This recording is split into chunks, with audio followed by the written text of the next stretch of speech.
Hi friends, welcome to Inspired Life, the channel which is built to inspire you in one way or the other. So, नमस्कार दोस्तों, आज हम लोग जिस किताब का रिव्यू करेंगे, it's one of my favourite. बचपन से ही मुझे जासूसी का बहुत ज्यादा शौक रहा है। And those who are from 90s, आपको तहकीकात या राजा रैंचो ये सब सीरियल जो डीडी वन पे आते थे वो तो याद ही होंगे। इनफैक्ट सीआईडी आज भी चल रहा है और 20 साल से ज्यादा चल चुका है। हर एक कैरेक्टर घर के हर एक बच्चों के मुंह पे जुबानी याद रहता है। तो मुझे भी थोड़ा स्पाई या जासूसी वाली किताबें अच्छी लगती है। You can see I already have 4 in my list. इन सब के बारे में मैं थोड़ा थोड़ा आपको बता दूंगा इससे पहले कि हम लोग अपने आज की किताब पे आए। So this is the unending game. ये हमारे रॉ के विक्रम सूद ने लिखा है, जो एक समय चीफ रह चुके हैं। इस किताब में जासूसी के पहलुओं के बारे में बताया गया है, क्या होता है, कैसे होता है। इसमें ज्यादा कोई पर्टिकुलर इंसिडेंट के बारे में नहीं बताया गया है या कोई केस के बारे में उतना डिटेल में नहीं बताया गया है, but it's a overall book कि किस तरह से स्पाई काम करता है, राइट, इंटेलिजेंस काम करता है। सो इसलिए ये मुझे उतना ज्यादा पसंद नहीं आया। वैसे मैं नेगेटिव रिव्यू किसी के बारे में देता नहीं हूं, बट आई डेफिनेटली बिलीव कि कोई भी किताब आपको अच्छा लगता है या नहीं लगता है ये इंडिविजुअल पे डिपेंड करता है। So it's a good book, but personally मुझे उतना ज्यादा अच्छा इसलिए लगा क्योंकि I am more on a actual case, right. तो मुझे एक्चुअली मेन केस में ज्यादा इंटरेस्ट है इंस्टीड नोइंग की रॉ में या इंटेलिजेंस में या स्पाइंग में क्या कैसे करते हैं, राइट। तो इसीलिए मैं इस किताब पे आऊंगा। इसका एक बहुत ही अच्छा रिव्यू हमारे चैनल पे है, मैं उसका लिंक डाल दूंगा। But this was more like a case basis book, right. तो इसमें 3-4 केस के बारे में बताया गया था and I really enjoyed reading this book. Third जो मैंने खरीदा था, because the interest in these books started growing.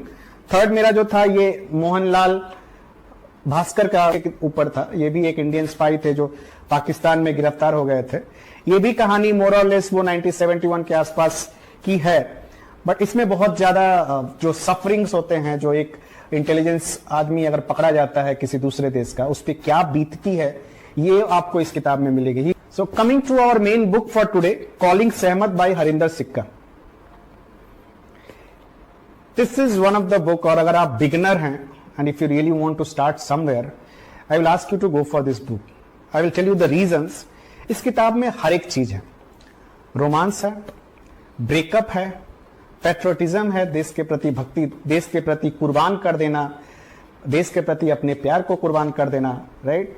India Pakistan, Indian navy, मतलब हर एक चीज आपको इस किताब में मिल जाएगा। इस किताब के बारे में एक और इंटरेस्टिंग चीज मैं बता दूं आपको। I think some of you already know, but ये किताब पे एक मूवी बन चुकी है, based on a true story, now a major motion picture, Raazi. अगर आपने राजी मूवी देखा है तो वो इसी किताब पे बेस्ड है।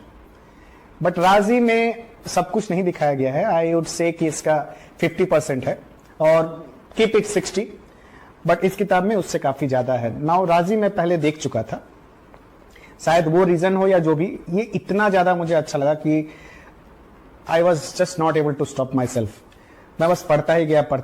एंड अनदर थिंग इज कि जैसे ये किताब कंप्लीट हुआ, मैं दोबारा राजी देखा। सो इतना ज्यादा इन्फ्लुएंस था इस किताब का। I just love this book, अगर मैं सिंपल वर्ड्स में बोलूं। इससे पहले भी मैंने 2 किताबें पढ़ी हैं जिन पे मूवी बना है। एक जो आपका चेतन भगत का, इनफैक्ट दोनों चेतन भगत के थे, 5 Point Someone और one night at call centre, दोनों पे मूवी बना है। आपको पता होगा, अगर आपको पता है नहीं पता है तो please Google it out and right it in the comment section. But 3 किताब, तीनों जिस पे मूवी बने हैं, उनमें से सबसे बेस्ट अगर बुक मुझे लगा तो ये है, और जिस पे सबसे बेस्ट मूवी लगा वो था आपका पहला किताब 5 Point Someone, जिसपे 3 Idiot बना था। Coming back to this book, इसमें सहमत जो है वो मेन कैरेक्टर है।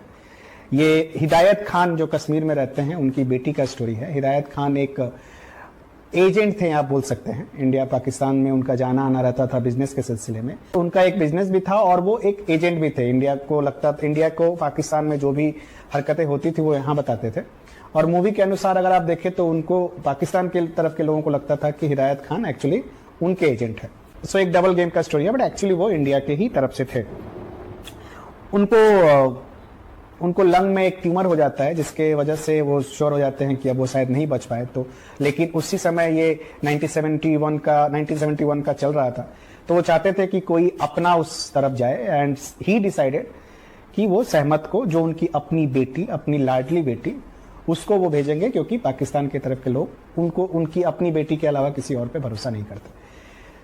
So it shows the sacrifice a person can do, right. Generally हमें लगता है कि इस हद तक तो कोई नहीं जाएगा, आर्मी का या नेवी का या जिसका भी हमें दिखता है, हम लोग बस उसी की कुर्बानी के बारे में जानते हैं. But there are lot many people, जो आपको इन 3-4 किताब पढ़ के पता चलेगा, जो देश के लिए गुमशुदा होके कुर्बानी दे जाते हैं और उनके बारे में किसी को पता भी नहीं चलता. ये तो कुछ कहानियां हैं जिस पे किताब लिखा जा चुका है, तो हमें पता है. बट इनके अलावा भी और भी बहुत सारे कैरेक्टर होते हैं जो खत्म हो जाते हैं अपने देश पे, लेकिन किसी को उनके बारे में पता भी नहीं चलता और उनको फर्क भी नहीं पड़ता, right. So this is it. मैं इस किताब का हर एक चीज नहीं बताना चाहता हूं, because I really want you guys to read, क्योंकि इससे better book to start you will not find. Main reason मैं ये भी कह रहा हूं कि इतने अच्छे तरह से इस पे लिखा गया है और इसी कारण शायद एक मूवी भी बन गया, राइट. एक मूवी बनाने के लिए आपको लिखावट बहुत अच्छा होना चाहिए, स्क्रिप्ट बहुत अच्छा होना चाहिए. And director of that movie, मुझे नहीं लगता उन्हें कुछ और करने की जरूरत है, इतना अच्छा ये लिखा गया है. So all in all a good read, in fact a very good read. So get it and read it. And at the end I would like to say कि अगर आपको ये रिव्यू अच्छा लगा होगा तो please subscribe my channel and keep inspiring me to bring some more videos related to books and other inspiring things. Thank you.